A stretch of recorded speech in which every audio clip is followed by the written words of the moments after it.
Hello everyone, welcome back to my Let's Replay channel. Once again, this is Andrew T coming at you, and this is going to be our vlog review of Batman the Telltale series and of Fear 3.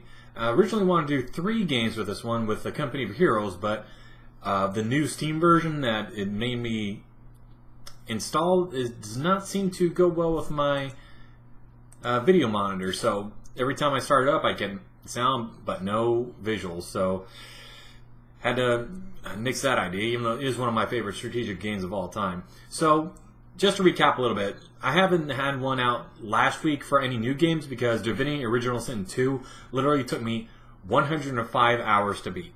I looked on Steam, that's how much time since the thing came out, and how much time I put into it, it took me to get to the very end and beat the game. So, just as a recap there, it's a great game. Lots of replayability with it. Definitely worth the $44.99. I think it is on GOG.com and Steam right now. And if you're a fan of any of those genres, go ahead and pick it up now. Anyway, going on to our current games here, we'll start off with the first one, like we always do with Batman the Telltale series. Now, I'll probably play through this first act just to get it out of the way and then uninstall it, because you can kind of hear in the video I did that it takes 30 minutes just to get to the title screen. They could have done that after the very first intro where you're going against Selena Kyle in the robbery and kind of, introducing the mechanics there and, what to do. But to have them not even start the thing until after the party, and then it's 30 minutes, literally 30 minutes, that's how long the video is, into the game before anything else happens. And most of the Telltale games, you at least have a chance to stop, look around, look at items, get some semblance of where you are in the world and, some background. This one just throws you into locations and like, all right, QTE, choose a dialogue option, then I'll move the story along to this other location. There's another QTE. And I know I haven't finished it yet, but from what I understand, this thing's only about an hour long. So the first or just over an hour long. The first act here for Batman the Telltale series, it's not doing so well in the beginning. Now, I like the Batman lore when it's done right, and I like the way that it's the best DC superhero movies they've ever made for the Christopher Nolan ones, but I don't like the way they're going with this one. It's like, okay, we'll take Batman and just put the Telltale formula on it where nothing you do is right. That's it.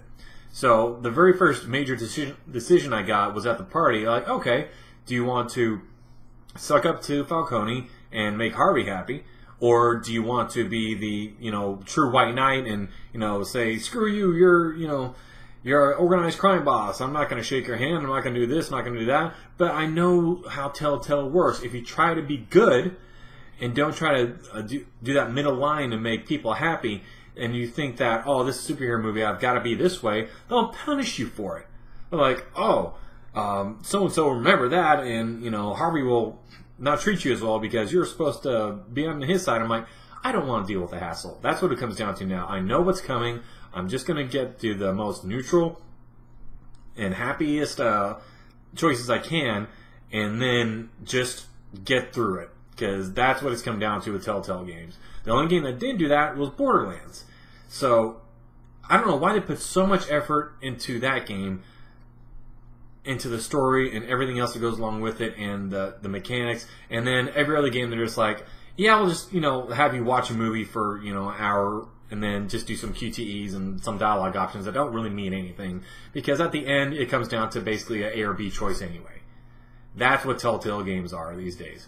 So, I don't know if this one's going to be exactly like it, but I'll finish it just to get it out there, and then it's coming off my PC.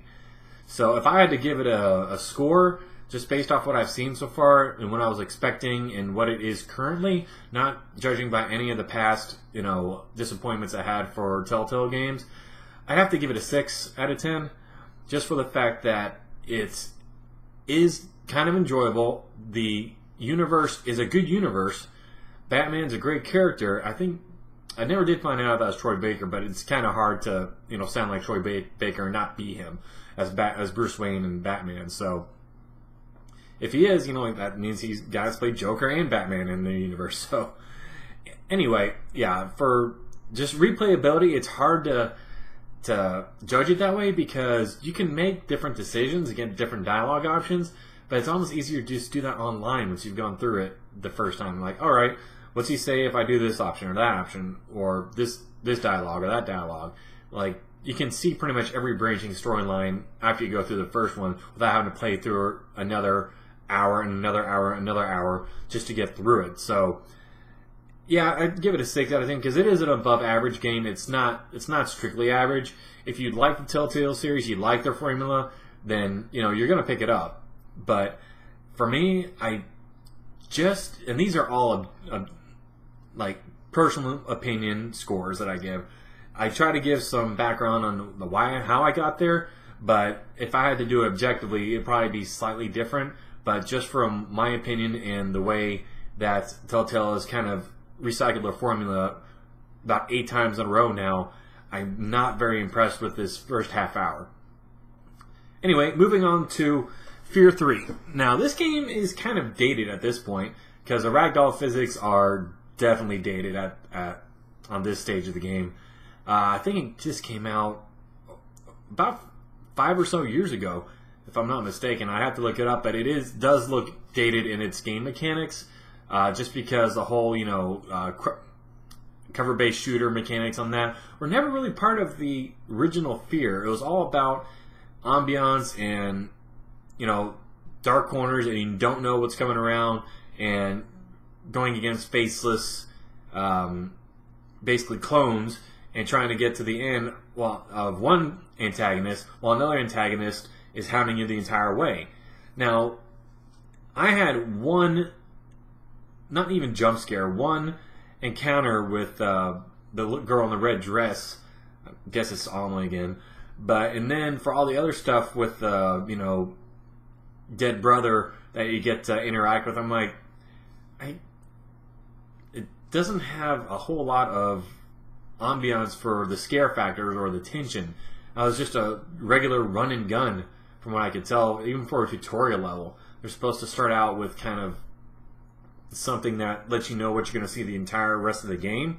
And if that's what I can expect, like one, attempt at a jump scare, and then throughout the rest of the level, you're trying to just kill everyone as fast as you can until something happens, or like, I can kind of do without that. So I probably won't play through the rest of it just because it wasn't that enjoyable playing through the first 30 minutes of it. I was ready to kind of be done with it. And the level ups they give you, like, oh, you get faster this or that, I'm like, I couldn't really tell. And I was like, is it an RPG? Do I get levels up? Do I get to choose, or it just gives it to you? And I'm like, and all those pop-ups of, oh, you spent so many seconds hiding behind cover, or you spent this many seconds in slow-mo. I'm like, do they really have to put that in? I don't care. I'm not an achievement hunter.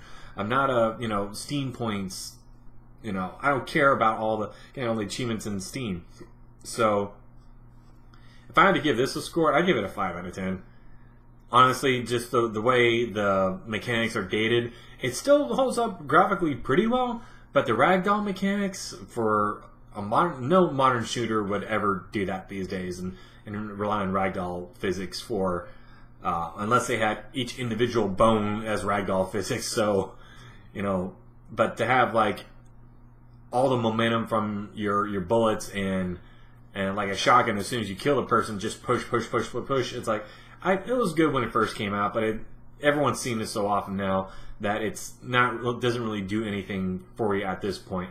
Plus, I had it on the lowest difficulty. I didn't die once. I got pretty close a couple times, but I was just running through it. And honestly, with the difficulty being any higher, it'd feel almost like a chore to try to be tactical on these firefights, because you're just trying to get to the newest area to see what's going to go on, and anything that takes away that is just boring to me. So yeah, those are pretty much my 2 reviews this week. It's great to be back. I didn't realize how much I missed making videos until I took that week off, but I had to get through Divinity Original Sin 2. That is just one of the games that's a time sink. You just have to get through it, and I pretty much 100%ed it as well, completion for the characters I had. So to go through it again for another 105 hours with like the 2 or 3 characters I didn't use. I think I didn't use Sybil, Ifan, and Fane. I'm like, it'd be interesting, but don't really care that much about those 3 characters to go through another 105 hours at this time. Like, next year, whenever I revisit it again, I'm like, yeah, I want to play that again. Nothing is good out. I want an RPG that's good. I haven't seen these things yet, and I'll probably do that. But at this point, I'm kind of done with it, just because it's so daunting to go through it again after you did the first time. Anyway, thank y'all so much for watching. This is Andrew T. once again coming at you, and what a great day for your replay. Y'all have a good one.